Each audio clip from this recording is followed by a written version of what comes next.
안녕하세요. 저는 은혜와 평강교회 송진명 목사입니다. 오늘은 첫날보다 나은 한날이라는 제목으로 여러분에게 말씀을 전할까 합니다. 성경 본문은 시편 84편 1절에서 12절입니다. 우리가 마음속으로 사모하는 곳은 사람에 따라 다를 것입니다. 아마 공부를 좋아하는 사람들은 미국 하버드나 영국의 옥스포드 대학에서 공부하고 싶을 것입니다. 쇼핑을 좋아하는 사람은 명동이나 강남의 제일 좋은 백화점에서 물건을 고르는 것을 좋아할 것입니다. 골프를 좋아하는 사람은 명품 골프채의 최고의 골프장에서 골프를 치고 싶을 것입니다. 여행을 좋아하는 사람은 아직 가보지 않은 새로운 곳에 여행하는 가는 것을 사모할 것입니다. 또 등산을 좋아하거나 잘하는 사람들은 에베레스트 산에 있는 봉을 정복하기를 원할 것입니다. 그러면 우리 크리스찬들이 가장 사모하는 곳은 어디겠습니까? 그곳은 성전입니다.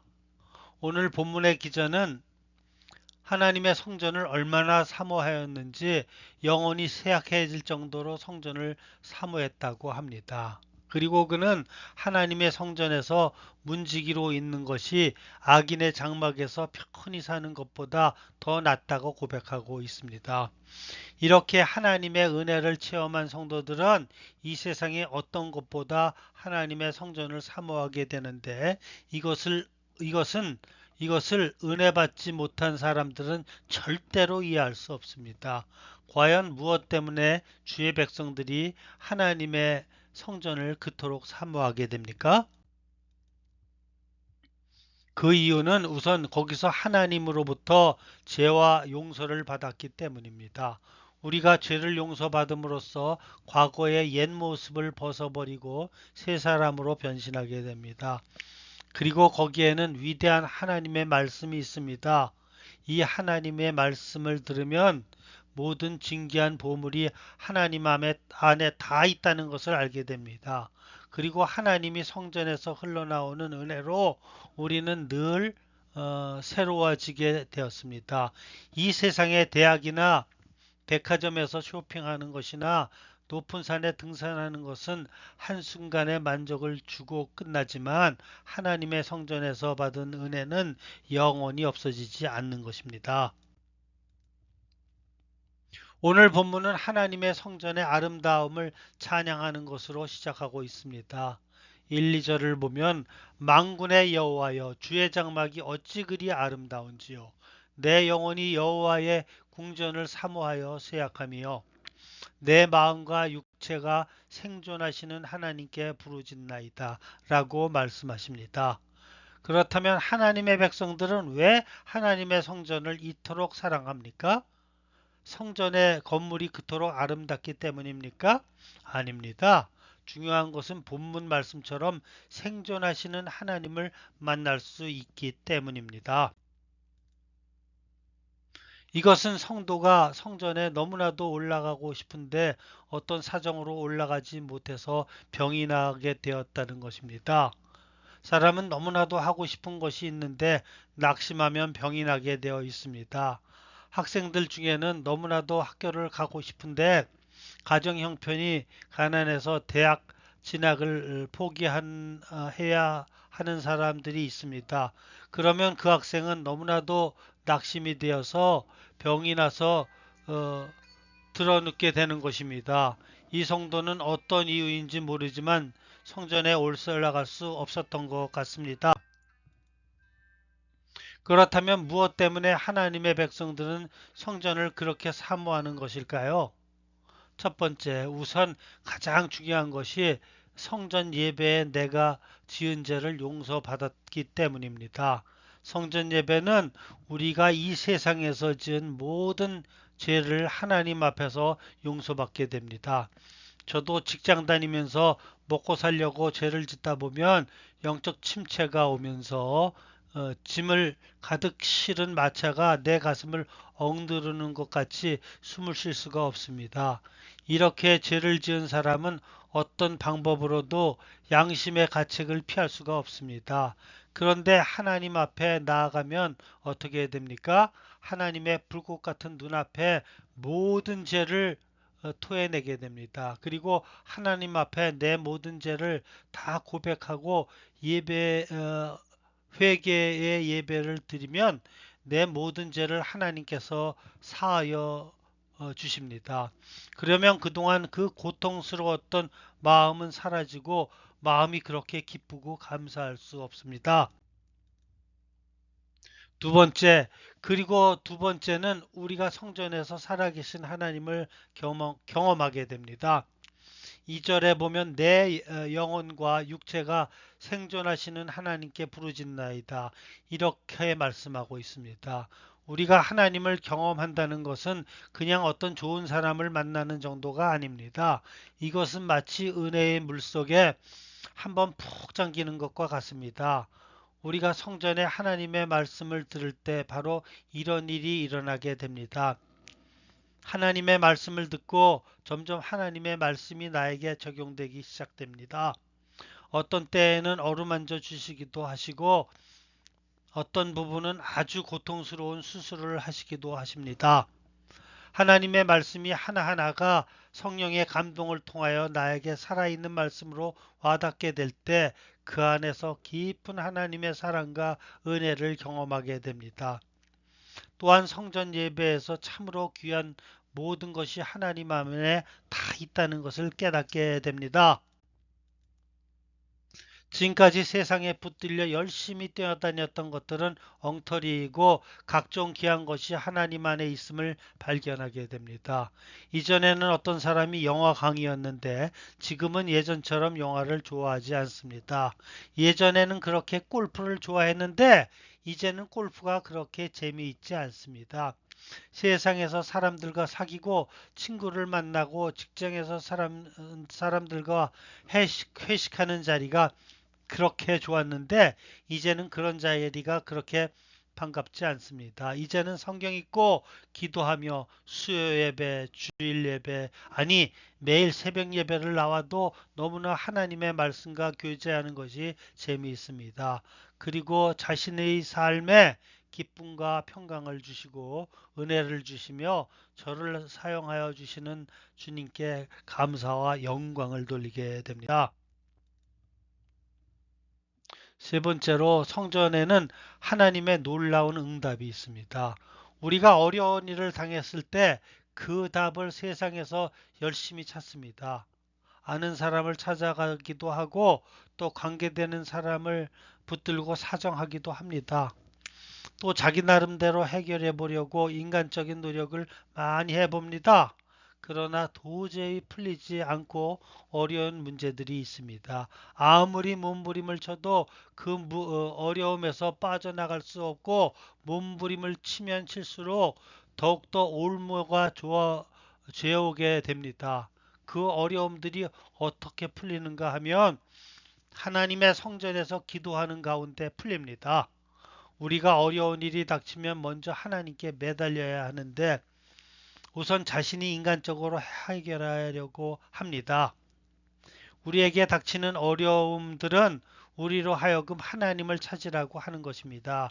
그런데 하나님께 돌아올 생각하지는 않고 자꾸 자기 힘으로 풀려고 하면 아무리 애를 써도 해결되지 않습니다. 우리가 어려울 때 하나님을 의지하며 하나님께서는 다른 사람이나 방법을 통하여 차츰 그 문제를 해결해 주십니다. 그리고 네 번째 중요한 것은 하나님의 성전에서 나와 똑같이 하나님을 만나고 말씀으로 변화된 성도들이 있다는 것입니다. 그들과 함께 대화를 나누는 가운데 위로가 있고 축복이 있으며 하나님의 응답이 있다는 것입니다. 그러니까 이 세상 어디서 이런 인간 보배들을 만나겠으며 이 세상 어디에서 나의 어려운 문제에 대한 응답을 얻을 수 있겠습니까? 그리고 이 세상 어디에서 그 끔찍한 죄의 속박에서 벗어나 새 사람으로 태어날 수 있겠습니까? 그러니까 성전의 체험이 있는 사람은 이 세상 어느 무엇보다 성전을 더 사모하게 됩니다. 그러므로 여러분도 살아계시는 하나님을 만나 하나님을 체험하고 놀라운 응답을 받으시는 삶을 사시기를 주님의 이름으로 축원합니다. 두 번째, 하나님께서는 주님을 만난 사람들에게 새로운 눈을 주십니다. 이렇게 예수님 믿고 구원받은 사람들은 마음이나 감정이 새로워지며 이 세상 모든 것을 새로운 눈으로 바라볼 수 있다는 것입니다. 어떤 사람들은 새로워지기 위하여 머리를 다시 하고 새 옷도 사고 집에 가구도 바꾸고 집에 페인트 칠도 다시 하고 잔디도 가꿉니다. 그리고 여행을 갔다 오기도 합니다. 그러나 이런 새로움은 아주 일시적입니다. 그래서 오래가지 못합니다. 그러나 우리를 새롭게 바꾸는 것은 바로 성령의 은혜입니다. 우리가 성령의 은혜를 한번 받으면 우리의 감정과 생각과 모든 의지가 다 새로워집니다. 그래서 하나 은혜를 받은 후에는 어, 보는 모든 것이 새롭게 느껴집니다.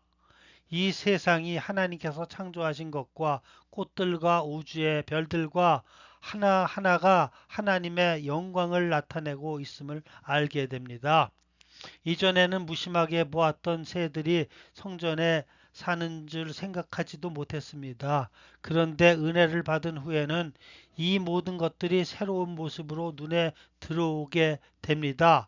그리고 자신은 큰 병이 났는지 아니면은 다른 이유로 성전에 올라가지 못했는데 그곳에 보금자리를 튼 참새들과 제비들이 너무나 부럽게 느껴집니다.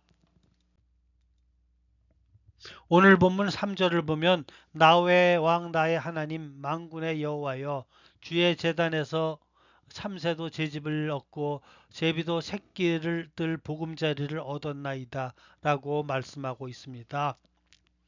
하나님의 전에는 제사장들만 살고 레위 족속들만 있는 줄 알았는데 여기에 새들도 제사장들처럼 보금자리들을 틀고 있었습니다. 그런데 하나님께서는 이런 새들에게 너희는 제사장이 아니니까 성전에서 나가라 하시지 않고 특히 제비들에게 성전에서 아기 새를 키우면 안 된다. 그런 말씀도 하지 않습니다. 이 성도는 하나님이 그 넓으신 품으로 무한정 사람들을 품으시는 하나님의 인자하심과 자비하심을 보았습니다. 하나님은 부족한 사람들을 쫓아내지 아니하시고 무식하다고 괄시하지 아니하시고 못났다고 배척하지 아니하시고 이들을 다 챙기시고 초청하십니다. 하나님께서는 어떤 사람을 가장 좋아하시는 줄 아십니까? 자기가 가장 부족하다고 생각하는 사람을 최고로 좋아하시고 자기가 가장 죄가 많다고 생각하시는 사람을 가장 사랑하십니다. 오늘 본문 4절을 보면 주의 집에 거하는 자가 복이 있나이다. 저희가 항상 주를 찬송하리이다라고 말씀하십니다. 여기서 주의 집에 거하는 자는 어떤 사람이라고 말할 수 있습니까? 어떤 사람은 목회자일 것이라고 말합니다. 또 어떤 분은 모든 자신의 일을 제쳐두고 주야로 성전에서 기도하며 말씀으로 생활하는 분이라고 말합니다. 그러나 저는 그것도 귀한 일이라고 생각합니다. 그러나 더 중요한 것은 성전을 중심으로 생활하는 사람을 말한다고 얘기할 수 있습니다. 더 구체적으로 말하면 예배 중심으로 믿음 생활을 하며 하나님 중심으로 믿음 생활을 하는 사람을 말합니다. 그런 사람은 언제나 하나님을 말씀과 기도로 생활하며 찬송하게 되어 있습니다. 왜냐하면 하나님께서 그와 함께 하셔서 기쁨을 주시고 힘을 주시기 때문입니다. 그런데 오늘날 많은 사람들은 생활할 때 예배나 교회가 중심이 아닙니다. 모든 것은 자기의 편의 중심으로 하고 교회는 일주일에 한 번 예배 드리러 가는 것쯤으로 생각합니다. 그러면 말씀도 잘 안 듣게 되고 기도도 게을리하게 되고 찬송할 일도 별로 없고 하나님 백성이라고 하면서 심령은 메마르게 됩니다. 세 번째로 예배에서 하나님을 찾고 하나님을 가까이 하는 사람들에게는 하나님께서는 아주 귀한 복을 약속하셨습니다. 하나님을 가까이 하는 자에게 주시는 복입니다. 첫째는 그런 사람의 마음에 시온의 대로가 있습니다. 5절을 보면 주께 힘을 얻고 그 마음에 시온의 대로가 있는 자는 복이 있나다라고 이야기하십니다. 이런 사람은 하나님께로 난 대로가 있습니다. 여기서 대로라는 것은 고속도로를 말합니다.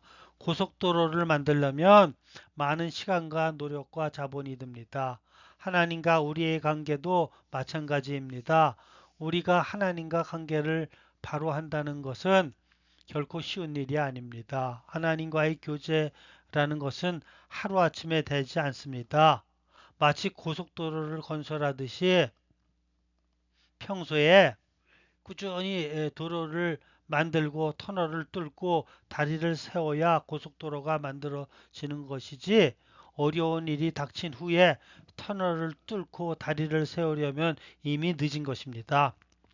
즉 하나님과 나 사이에 대로가 열리려면 꾸준히 하나님의 말씀을 가까이 하고 기도 생활을 해야 합니다. 그러면 하나님과 나 사이에 대로가 생겨서 하나님의 능력이 무한정으로 나에게 공급되게 됩니다. 두 번째는 인생의 어려운 고비를 지날 때에 많은 위로를 받게 됩니다. 6절에 보면 저희는 눈물 골짜기로 통행할 때 그곳으로 많은 샘의 곳이 되게 하시며 이른 비도 은택을 입히나이다. 우리가 사람이기 때문에 언제나 평탄한 길을 걷는 것은 아닙니다. 우리가 살다 보면 강야같이 메마른 곳을 걸어가야 할 때도 있습니다. 그럴 때 어떤 일이 일어납니까? 반석에서 샘물이 솟는 기적이 일어납니다. 눈물 골짜기는 고통스러운 시기를 말합니다. 그때 하나님께 많은 은혜의 샘을 주십니다. 그리고 이른비까지 내립니다. 이것은 생각지도 않은 하나님의 도우심을 말합니다. 너무나 어려운 시기에도 하나님은 나의 마음을 어루만져 주시고 위로하여 주십니다. 그리고 하나님께서 나를 일일이 챙겨주시는 것을 경험하게 됩니다. 그리고 세 번째는 더 큰 힘을 주셔서 끝까지 견디게 하십니다. 7절을 보면 저희는 힘을 얻고 더 얻어 나아가 시온에서 하나님 앞에 각기 나타나리이다 라고 말씀하고 있습니다. 하나님께서 이런 사람들에게 힘을 한 번만 주시는 것이 아니라 자꾸 힘을 주십니다. 그래서 결국 자신이 걸어갈 길을 끝까지 다 마치고 하나님 앞에 서게 되는 것입니다. 바로 이것이 성공적으로 자신의 삶을 다 마치는 것입니다. 디모데후서 4장 7절에 보면 사도 바울은 내가 선한 싸움을 싸우고 나의 달려갈 길을 마치고 믿음을 지켰으니 라고 말씀하고 있습니다. 사람들 중에서 자기의 길을 끝까지 잘 달려갈 사람이 많지 않습니다. 처음에는 대단히 달려가는 것 같지만 나중에는 결국 곁길로 가든지 지쳐서 믿음의 경주를 포기해버리는 것입니다. 유명한 목사님들을 보면 한때는 엄청나게 쓰임을 받다가 지금은 스캔들에 쌓여 있다든가 지금은 무기력한 사람들이 너무나도 많습니다. 그 이유는 무엇입니까? 뒷힘이 부족해서 때문입니다. 사람의 힘으로 하는 것은 오래 갈 수 없습니다. 왜냐하면 얼마 가지 않아서 힘이 바닥나고 말기 때문입니다. 그러나 하나님이 주시는 힘은 끝이 없습니다. 그래서 그 어려운 믿음의 경주를 끝까지 완주하게 되는 것입니다. 마지막으로 우리는 하나님께 이렇게 기도드려야 할 줄 알아야 합니다. 오늘 본문 10절 11절을 보면 주의 궁전에서의 한 날이 다른 곳에서의 첫날보다 나은즉 악인의 장막의 거함보다 내 하나님 문지기로 있는 것이 좋사오니 여호와 하나님은 해요 방패시라.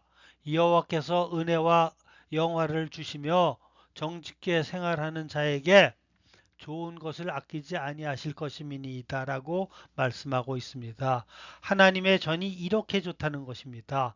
이 세상에서 호의호식하는 것보다 하나님의 전에 있겠다는 것입니다.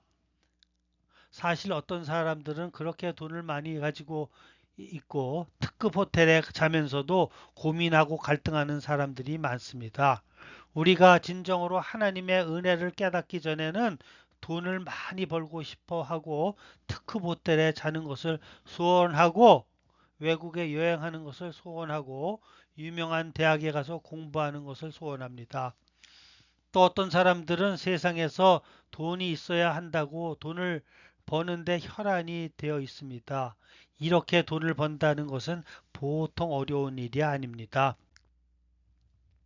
직장 생활을 하다 보면 그 월급을 받기 위해 상사로부터, 직장의 동료로부터, 그리고 공무원이나 다른 경쟁 업체로부터 엄청난 스트레스를 받아야 합니다. 그리고 사업을 하다 보면 사업이 안 되고 스트레스를 받고 세금도 속여야 하고 경쟁 업체와 가격 경쟁을 해야 하고 그 고객이나 납품업체로부터 많은 스트레스를 받습니다. 그리고 마음에는 없을지라도 거짓말해야 하고 남들을 속여야 합니다. 그러나 하나님의 은혜를 한번 체험하고 나면 그런 것으로는 사람을 바꿀 수 없다는 것을 깨닫게 됩니다. 가장 중요한 것은 하나님의 말씀이 샘솟듯이 솟아나는 교회이며 하나님은 그런 사람들의 해가 되어 주시고 방패가 되어 주시는 가장 좋은 것을 아끼지 않겠다고 약속하셨습니다. 그러므로 여러분도 시편 기자와 같이 주의 궁전에서 한 날이 다른 곳에서 첫날보다 나은 것과 가능하면 어떠한 수단과 방법으로 돈을 벌려고 악인의 장막에 거하는 것보다 하나님 문지기로 있는 것이 좋다는 고백을 하시며 주님 안에서 기쁨과 평강이 넘치고 쓰임받는 삶을 살아가시기를 예수님 이름으로 축원합니다. 아멘.